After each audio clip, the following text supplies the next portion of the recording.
দেখতে দেখতে দিনটা তাহলে চলে এলো। আজকে হলো মায়ের বিদায়ের পালা। মনটা সত্যি ভীষণ খারাপ লাগছিল। মাকে প্রার্থনা করেছিলাম, মা তোমায় যাতে আমি বরণ করতে পারি। দেখো, মা আমার প্রার্থনা রেখেছে। মাকে সবার প্রথমে আমি বরণ করে নিলাম। সাথে ছিল জেঠি। জেঠি এক এক করে সমস্ত কিছু আমাকে বলে বলে দিচ্ছিল। আর দেখো বন্ধুরা, মায়ের মুখটা কেমন আজকে লাগছে না?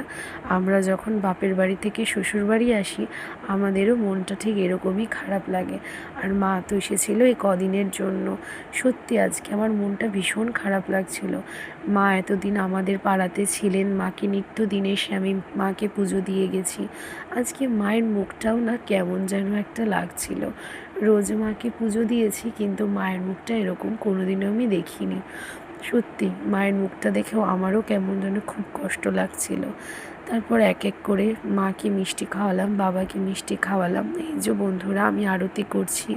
তারপরে এই যে জেঠিও আরতি করে নেবে এরপরে। তারপরে এক এক করে মাকে সবাই মিলে 5 জন স্ত্রী মিলে মাকে বরণ করে নেব। তো তারপরে এই যে মামি বরণ করছে। তারপরে দেখো পাশের বাড়ির কাকিমাও বরণ করে নিল। তারপরে এই যে আমার এক বান্ধবী, ও বরণ করে নিল। তারপরে সবাই মিলে একটু সিঁদুর খেললাম। সত্যি আজকে মনটা যেন খুবই ভারাক্রান্ত হয়ে রয়েছে। দেখতে দেখতে সমস্ত উৎসব কেমন যেন কেটে গেল। তারপরে নিজেদেরকে খুশি করার জন্য আর মায়ের মনটা খুশি রাখার জন্য আমরা সবাই মিলে একটু নাচ করে নিলাম বান্ধবীরা মিলে। তবে আমাদের এটা ড্রেস কোড নয়। আজকে আমরা সবাই মিলে ঠিক করেছিলাম আজকে ব্ল্যাক কালারের ড্রেস পরবো সবাই মিলে। তো তারপরে বাড়িতে এসে সোজা রেডি সেডি হয়ে সোনা বাবাকে রেডি করে নিয়ে চলে গেলাম আবার মণ্ডপে। তারপরে দেখো সবাই আজকে ব্ল্যাক পরেছিল। আমার এই বান্ধবী পূজা, ও ব্ল্যাক, আমিও ব্ল্যাক, সবার আজকে ড্রেস কোড হচ্ছে ব্ল্যাক। তারপর আমার সোনা বাবার ডান্স দেখো ওর পাপার সাথে।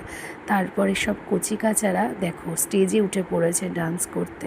এরপরে হবে আমাদের নাচের পালা শুরু। তারপরে দেখো বন্ধুরা, আমার বান্ধবী আর বান্ধবীর বর আর আমি আর আমার বর 4 জন মিলে ফাটিয়ে ডান্স করছিলাম।